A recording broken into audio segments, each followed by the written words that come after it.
सही कहते हैं भाई कि औरत ही औरत की सबसे बड़ी दुश्मन होती है। इंडिया में औरतें, लड़कियाँ बाहर निकल के ईरान के सुप्रीम लीडर की डेथ पे रो रही हैं। उसके रूल में ऐसे-ऐसे लॉज़ हैं, आप सोच भी नहीं सकते। ईरान में मिनिमम एज लड़कियों की शादी करने के लिए 13 साल है और आप कोर्ट में स्पेशल रिक्वेस्ट डाल के उससे भी कम उम्र की लड़की से शादी कर सकते हो। कोई भी आदमी जिसकी शादी हो चुकी है, वो 3 से 4 टेम्परेरी वाइफ्स, ये वर्ड लिखा हुआ है, उसको रखना अलाउड है, कोई इश्यू नहीं है उसमें।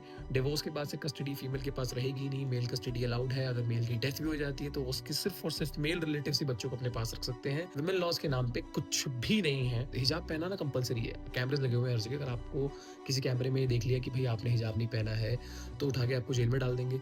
वार्निंग्स होती हैं, रिटन वार्निंग्स होती हैं, फाइन होता है और सीरियस क्राइम है ये, क्योंकि वहाँ की जो सो कॉल्ड पुलिस है वो ढूंढती रहती है ऐसी लड़कियों को जो भी हिजाब के बिना दिख रही है, क्योंकि अगर उनकी गर्दन भी दिख गई, ये ऐसा एक्सपोज हो गया, तो वो नेक्स्ट टू ऐसे न्यूडिटी है ईरान में। रूल, उनके रूल्स ऐसा कहते हैं। और अगर आपके पास फाइन भरने के लिए पैसे नहीं है तो आपकी गाड़ी और आपका घर ही सब जब्त कर लेंगे, उठा ले जाएंगे। कोई मैरिड वुमन अपने हस्बैंड की परमिशन के बिना पासपोर्ट अप्लाई नहीं कर सकती। कुछ कुछ केसेस में ट्रैवल बैन भी है। ये सब होता है इस्लामिक रिवॉल्यूशन के बाद से। इस्लामिक रिवॉल्यूशन से पहले का ईरान कैसा था, ये कुछ फोटोज है।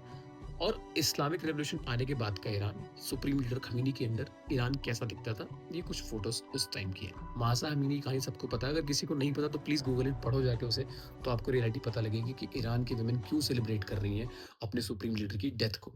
और इंडिया में जो औरतें खमीनी को सपोर्ट कर रही हैं ना, वो इनडायरेक्टली उसके लॉज, उसकी आइडियोलॉजी को भी सपोर्ट कर रही हैं। ऐसा दिखाई दे रहा है। अगर आप ऐसा नहीं भी चाह रहे हो, तो भी यही दिखाई दे रहा है। इसलिए मैंने स्टार्टिंग में बोला था कि औरत ही औरत की सबसे बड़ी दुश्मन है।